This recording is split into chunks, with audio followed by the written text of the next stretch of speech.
I spent 5 years cleaning up the messes of billionaire executives, letting them treat me like nothing more than a piece of furniture while I secretly mapped the cracks in their criminal empire. They thought I was just the help, but they had no idea that the man who emptied their trash was the only one with the power to burn their entire legacy to the ground. The penthouse office of Sterling Heights Towers was less of a workplace and more of a monument to ego. I spent my nights here, armed with a microfiber cloth and a heavy-duty industrial vacuum, cleaning up the mess left behind by men who thought the world was a sprawling, personalized concierge service. My name is Elias, and for 5 years, I've been the man who makes the glass invisible, and the floors reflect the greed of the executives who pace them. Arthur Sterling, the CEO, was a man whose personality could be distilled into a single, expensive cologne, sharp, overbearing, and designed to drown out anyone else in the room. He viewed me not as a human being, but as a piece of animated furniture. To him, I was part of the upholstery. He'd leave half-eaten lunches on mahogany desks, spill espresso on pristine white carpets, and leave shredded documents scattered like confetti, never once acknowledging that I was the one who restored his sanctuary by dawn. On a Tuesday, the air in the boardroom was thick with the scent of high-stakes tension. Sterling was hosting a gala dinner for his board members, men who looked like clones of himself in different shades of gray. I was buffing the long oak table, keeping my head down, trying to be the ghost in the room. That's when the incident happened. One of the board members, a bloated man with a gold watch that looked heavy enough to anchor a yacht, knocked a crystal goblet of expensive red wine directly onto the floor. It shattered into 1,000 jagged diamonds of glass and stained the rare Persian rug a violent, bleeding crimson. The room went silent. Sterling didn't look at the board member. He looked at me, his eyes narrowing with a sneer that didn't reach his cold, glassy pupils. He snapped his fingers, a sound like a whip crack in the quiet room. "Hey," he barked, not bothering to learn my name. "You, get over here. This carpet costs more than your entire education, and you've let it get dusty. Clean this up, and try not to be so clumsy while you're at it." I stood up, gripping the handle of my mop. "It wasn't my fault, sir. The glass was pushed off the edge by Mr. Henderson." Sterling laughed, a dry, grating sound. He walked over, looming over me, his Italian leather shoes inches from the spill. "Oh, listen to the janitor talk back. You're paid to mop, not to assign blame. You people are all the same, always looking for an excuse, always looking for a handout. Tell me, if I fired you tonight, would you even be able to find your way home, or would you just stand here crying until someone swept you out with the rest of the trash?" The room erupted in hollow, sycophantic laughter. I felt the heat rising in my chest, a familiar burning rhythm. I'd heard this my entire life. I was the help. I was invisible. I was the person they thought they could stomp on because they mistook my silence for submission and my poverty for a lack of intellect. "Is that all, Mr. Sterling?" I asked, my voice dangerously steady. "No," he said, pulling a folded stack of cash from his suit pocket and throwing it at my feet like a dog treat. "That's for the extra work. Consider it a charitable contribution. Now, get on your knees and finish the job. I don't want to see a single drop of red left. If I find a stain tomorrow, don't bother showing up again." I looked at the money on the floor, then back at his arrogant, unblinking face. He thought he was untouchable. He thought he was playing the lead in a movie where everyone else was an extra. He had no idea that I had spent the last decade documenting every single transaction, every illicit transfer, and every shadow agreement that had ever occurred within these walls. My hidden talent wasn't just the technical genius that had once made me the most sought-after forensic accountant in the city before a personal tragedy forced me into the shadows. It was my ability to hold a mirror up to monsters. I didn't pick up the mop. Instead, I pulled a small, innocuous-looking flash drive from my pocket, the one I'd been meaning to hand over to the Internal Investigation Board for weeks. I reached up and plugged it into the boardroom's main media console, bypassed securing the interface with a series of keystrokes that made the room's high-tech system chime in recognition. "What are you doing?" Sterling hissed, his face draining of color as the massive 4K projector screen flickered to life. "Get away from that!" "You wanted the mess cleaned up, Mr. Sterling," I said, a grim smile touching my lips as the first file loaded. "But you're about to find out that some stains can't be mopped away. In fact, you're about to realize exactly who has been holding your entire empire together and who has the power to burn it to the ground. The screen flickered, revealing a private ledger detailing a secret financial network, a hidden offshore account, and evidence of a massive, illegal kickback scheme involving the very board members currently sitting at his table. Sterling lunged for me, his face a mask of panicked rage, but as he reached for my shoulder, I didn't flinch. I just stood there, the master of the room, as his phone began to vibrate uncontrollably with notifications from his lawyers. The game was over, and the janitor had just decided to take out the trash. The sound in the boardroom shifted from the hollow chime of a system connection to the deathly, suffocating silence of a grave. Every man in that room, men who usually controlled the flow of billions with a single email, now sat paralyzed, staring at the screen. The display was a beautiful, terrifying tapestry of their downfall. Wire transfers to shell companies, dates that matched their most private weekends, and the signature of Arthur Sterling at the bottom of every single incriminating page. Sterling's hand, which had been reaching for my throat a second ago, dropped to his side, his fingers trembling uncontrollably. He looked at the screen, then at his associates, whose faces had turned the color of stale ash. The bravado, the arrogance, the scent of expensive cologne, it all evaporated, replaced by the metallic tang of pure, unadulterated fear. "You," Sterling whispered, his voice cracking. "You little parasite. How did you get that?" I straightened my back, discarding the facade of the invisible worker. I wasn't just a man with a mop anymore. I was the architect of his destruction. "I'm not a parasite, Mr. Sterling. I'm an auditor. You treated this office like it was your personal playground, forgetting that the man who cleans your floors also empties your bins. You threw away documents you thought were shredded. You spoke freely while I scrubbed the floors, assuming I was nothing more than part of the infrastructure. You were wrong." One of the board members, a man whose skin hung loosely on his frame, stood up, his chair clattering loudly against the hardwood. "Arthur, what is this? If this gets out, if the Service for Internal Verification catches wind of these numbers, we're all going down for an organized scheme. We aren't just talking about a fine. We're talking about an accusation by a federal body that could result in an enormous period of imprisonment."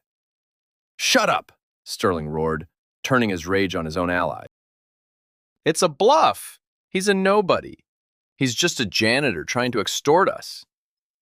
I took a slow, deliberate step toward the console, my hand hovering over the "send" command on the laptop I had synced to the display. "Extortion is a crime, Mr. Sterling. I'm not asking for money. I'm not asking for a promotion. I'm asking for the one thing you've never given anyone: accountability." The room was a pressure cooker, and I could see the cracks forming in their composure. They weren't looking at me with disdain anymore.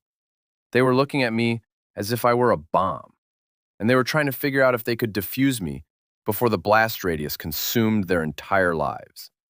"I have copies," I continued, my voice steady and cold. "Not just here. They are uploaded to a cloud server, time-locked to release to the press and the Internal Inquiry Committee every hour on the hour unless I input a deactivation code. I am the only one who has that code." Sterling took a step toward me, his eyes darting around the room, desperately looking for an exit or a weapon. But there were no guards, no security, just us. He realized then that he couldn't bully his way out of this one. He couldn't buy his way out with the stacks of cash he had just thrown at my feet. "Listen," Sterling said, his tone shifting from vitriol to a pathetic, sycophantic whine. "Elias. It is Elias, right? Let's talk. We're reasonable men. You've been underpaid, clearly. You're a brilliant man. Anyone can see that. Why waste your life cleaning floors? I can make you a partner. I can give you a title, a salary that puts you in the top 1%. We can make this all go away, and you can live a life you've only dreamed of." I laughed, a sound that clearly unsettled him. "You still don't get it, do you? You think everything has a price tag. You think I did this for the money." "Then what?" he hissed, his face twisted in genuine confusion. "Why go to such lengths? Why ruin yourself along with us?" I stepped into the light of the projector, the harsh blue glow reflecting in my eyes. "Because 5 years ago, my firm was liquidated by an organized scheme exactly like yours.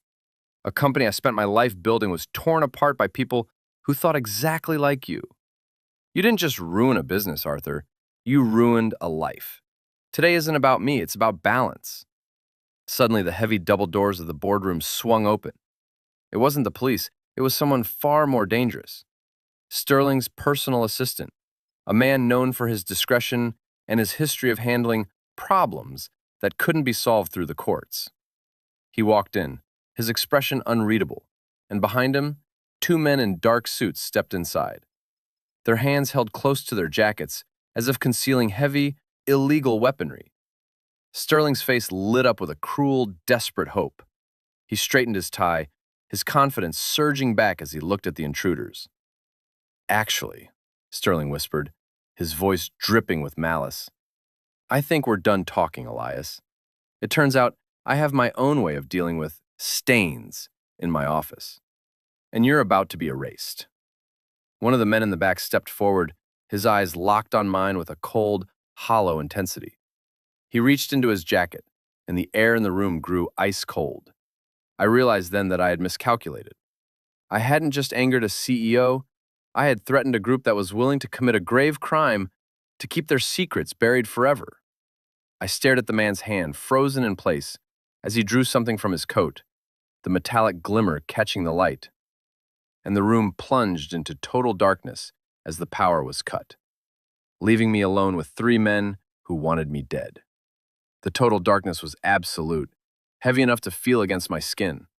The sudden drop in temperature was even sharper, as if the building's climate control had died along with the light. I didn't breathe. I didn't move. My hand remained exactly where I'd left it, inches from the laptop, hovering over the physical kill switch for the time-locked server.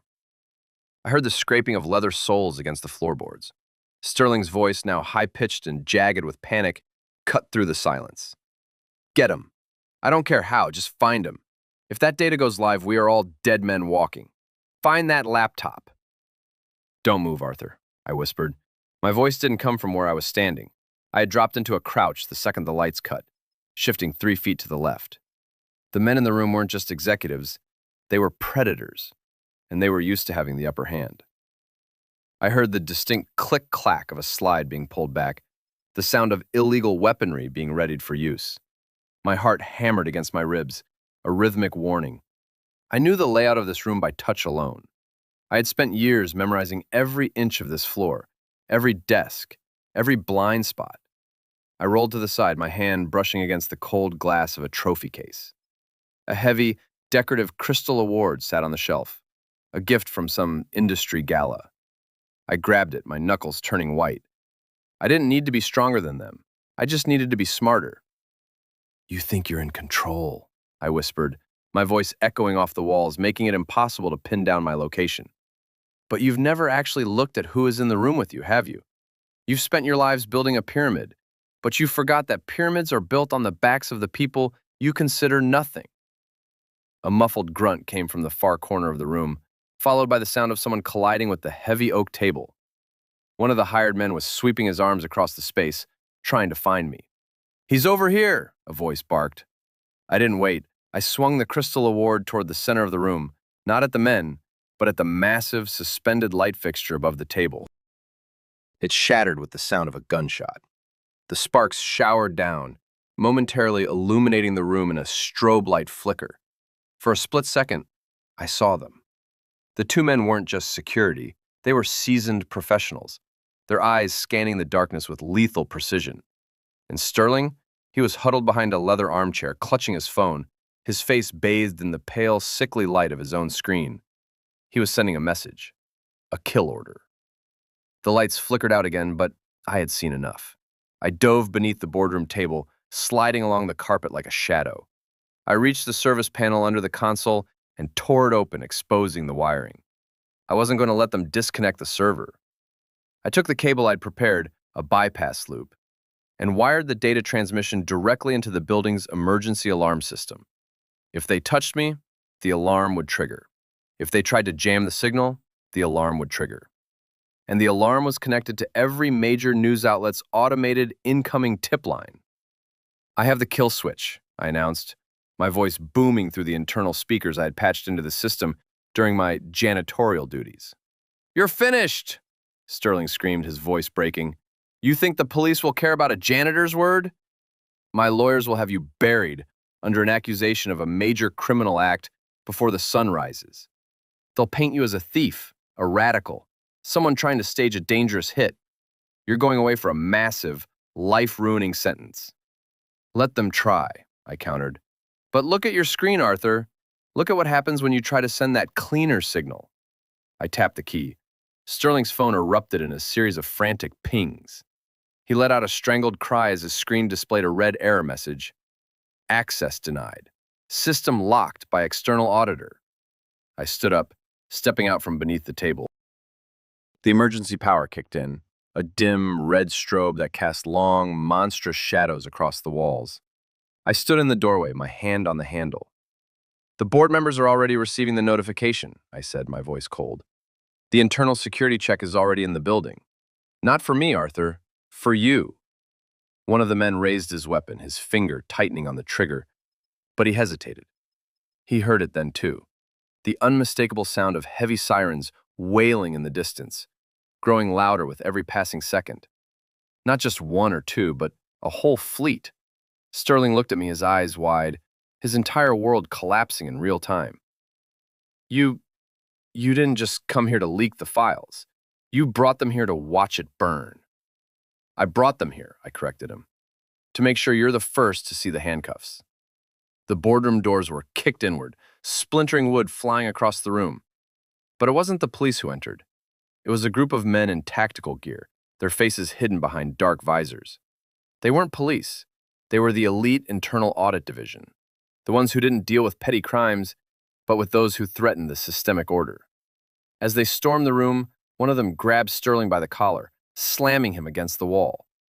The man who had been holding the weapon dropped it, his hands going up, his face turning ghostly pale, as he realized that the person who had summoned the authorities wasn't a janitor, but someone with the highest security clearance in the financial sector. The leader of the unit walked up to me. He didn't look at Sterling. He didn't look at the mess. He looked at me, his eyes sharp, assessing. He pulled a badge from his vest and held it up. "Elias Thorne," the man said, his voice clipped. "We've been waiting for you to finish your work. The evidence is secured. But there's one thing you didn't account for in your audit." He stepped aside, and behind him, a woman walked in. The one person I had spent 5 years trying to protect, the one person whose name I had kept off every single document. My heart stopped. "Why is she here?" I demanded, my blood running cold. "She's not a witness, Elias," the agent said, his face hardening as he looked at her. "She's the one who gave the order to pull the trigger on your career 5 years ago." The woman looked at me, and her eyes weren't filled with regret. They were filled with cold, calculated amusement. "Hello, Elias.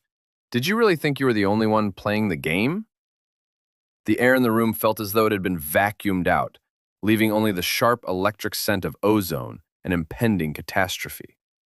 I stared at the woman, my former mentor, Sarah Vane, who had stood beside me at my firm's inaugural banquet years ago. Back then, she had been my guiding light, the person who taught me how to read the fine print of global finance. When my company folded, when the organized scheme destroyed my life and forced me to pick up a mop to survive, I had blamed Sterling. I had spent half a decade tracing his fingerprints on the collapse. Seeing her now standing among the agents of the internal security force, the realization hit me like a physical blow. "You," I breathed, the word heavy with a mixture of betrayal and dawning comprehension. "You were never my mentor. You were the one who fed Sterling the structure for his illegal network, weren't you?" Sarah smoothed her blazer, her expression as calm as a frozen lake. She walked toward me, ignoring the chaos behind her, the shouting, the frantic attempts of Sterling's associates to bribe the agents, the sound of equipment being confiscated. "Mentorship is just a long-term investment, Elias. You were brilliant. You were the most talented forensic accountant I had ever encountered, which is exactly why you had to be sidelined. You were too good at finding the invisible, and you were far too moral for the industry I was building." "You ruined me," I said, my voice low, vibrating with a rage I had kept contained for 5 years. "You sent me into the shadows so you could keep your hands clean while Sterling did the heavy lifting."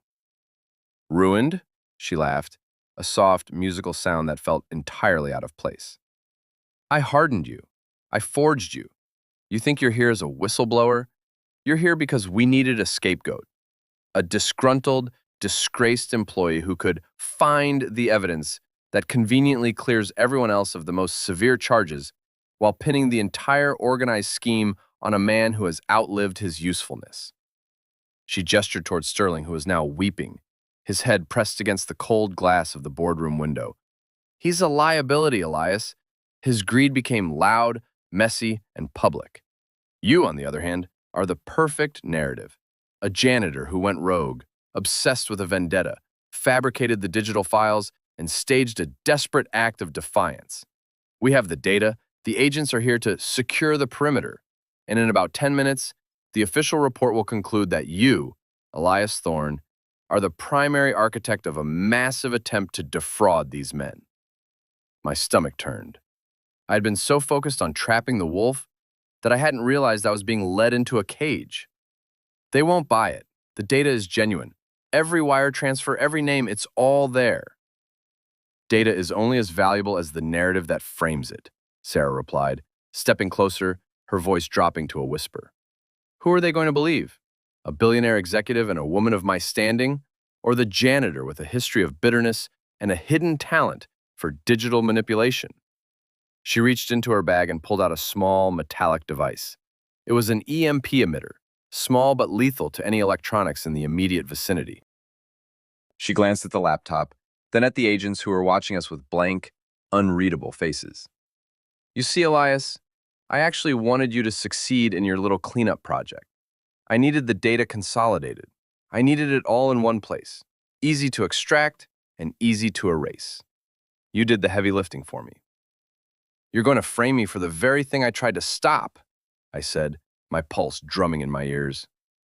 I'm going to make sure you spend the rest of your life reflecting on why you shouldn't have been so curious, she said. She turned to the lead agent. Proceed. Confiscate the equipment and take him into custody. He's the mastermind behind the attempted extortion. The agent stepped forward, his hand hovering over his holster. I looked around the room. Sterling was a broken man, useless and discarded. The board members were silent, waiting to see which way the wind blew.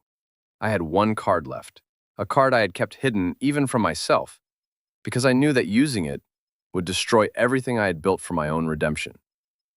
I reached into my pocket, my fingers finding a small, leather-bound notebook, a physical ledger, handwritten, that I had secured from a vault 3 years ago.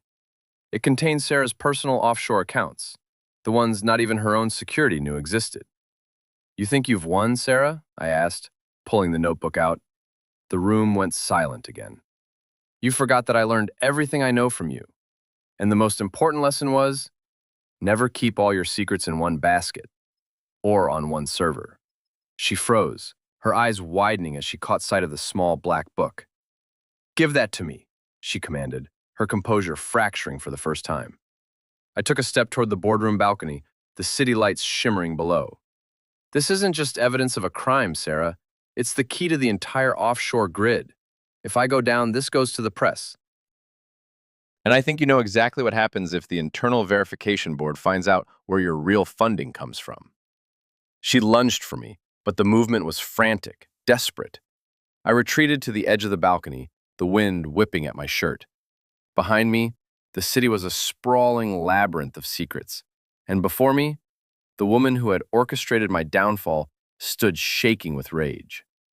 Step back, Elias, she hissed. You have no idea what you're holding. I know exactly what it is, I said, and as I turned to look at the sheer drop, I saw something that changed the stakes entirely. A red laser dot appeared on Sarah's chest, dancing against the dark fabric of her blazer. A sniper, and they weren't aiming for me. Look behind you, I whispered, and the realization dawned on her, turning her face from rage to terror. Before she could react, the boardroom windows blew inward, not from an explosion, but from the synchronized arrival of a different team. One that didn't work for the security agency, but for the very people Sarah had betrayed to reach the top. The sound of the glass shattering was like a symphony of chaos. The tactical team that surged through the windows wasn't wearing the black armor of the Internal Inquiry Board. They were clad in unmarked, matte gray gear, moving with a fluid, lethal precision that made the previous agents look like amateurs. In a heartbeat, the room was transformed. The agents who had been standing beside Sarah were suddenly neutralized, zip-tied, and face down on the Persian rug before they could even reach for their holsters. Sarah Vane stood frozen, the color draining from her face as the red laser dot on her chest didn't vanish. It multiplied. 3 distinct beams converged on her, a silent declaration that her influence had officially run out of air. I didn't move. I stood by the balcony railing, the leather-bound ledger clutched firmly in my hand. I watched as the room shifted, the power dynamic flipping so violently that even the boardroom air seemed to settle into a new, terrifying hierarchy. A man stepped forward from the team of gray-clad operators. He looked nothing like an executive. He had the scarred, hardened features of someone who spent his life in the shadows of the world's most dangerous secrets. He didn't look at Sterling, who was now whimpering on the floor, nor did he look at Sarah. He looked directly at me. "Mr. Thorne," the man said, his voice a low, gravelly rasp, "you've spent 5 years playing a very dangerous game of hide-and-seek. We've been watching. We've been waiting to see if you had the courage to finish it." "Who are you?" I asked, my grip on the ledger tightening. "We are the people who clean up the messes that the internal authorities are too corrupt to handle," he replied. "We don't work for boards, and we don't work for CEOs. We work for the truth. And today, the truth was almost buried by someone who thought she was smarter than the system." He turned his gaze toward Sarah. "Sarah Vane, you've been implicated in the destruction of dozens of honest businesses, the destabilization of local economies, and an organized scheme that has spanned 3 continents. Your accounts, your shell corporations, and your private archives have already been seized. The internal investigation you thought you were controlling was actually an extraction operation for us." Sarah looked at the man, then at me. For the first time, I saw the arrogance leave her eyes, replaced by the hollow realization that her entire life's work was not just destroyed, but completely erased from the board.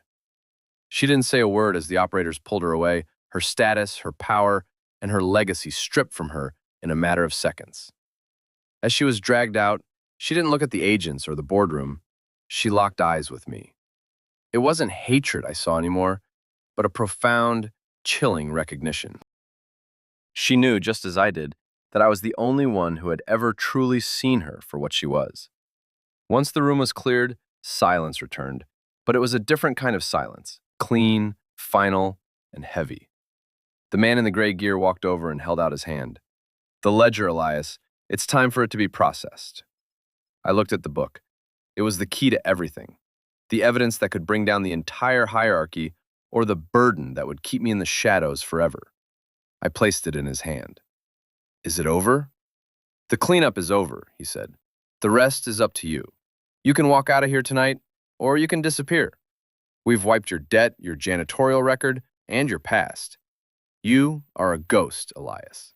And for the first time in 5 years, you're free to be whoever you want." I looked around the penthouse office. Sterling was gone, dragged away with the others. The boardroom was empty, the 4K screens still displaying the remnants of my digital audit. I had spent years obsessed with this room, with this building, and with the people who had destroyed my life. I realized then that while I had come for revenge, I had ended up finding my own worth. I hadn't needed to become them to defeat them. I had only needed to prove that their power was a fragile, paper-thin illusion. I walked to the elevator, the heavy steel doors sliding open to reveal a city that looked different than it had an hour ago. The lights didn't look like symbols of greed anymore. They looked like possibilities. I didn't head for my apartment, and I didn't head for the cleaning closet. I walked out into the cool night air, leaving the skyscraper behind. 6 months later, I sat in a small, sun-drenched cafe in a city thousands of miles away. My hands, once calloused from industrial mops and heavy floor buffers, were steady as I poured coffee. I wasn't an auditor anymore, and I certainly wasn't a janitor. I was just a man with a talent for finding the truth and a past that no longer had a hold on me. Sometimes I still think about the boardroom.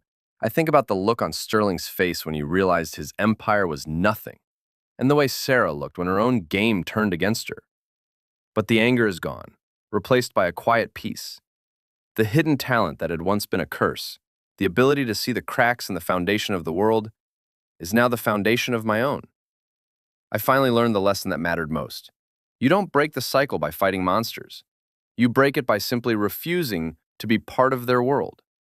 I took a sip of my coffee, looked out at the bustling street, and smiled. For the first time in my life, I was finally invisible by choice, and it was the most beautiful feeling in the world.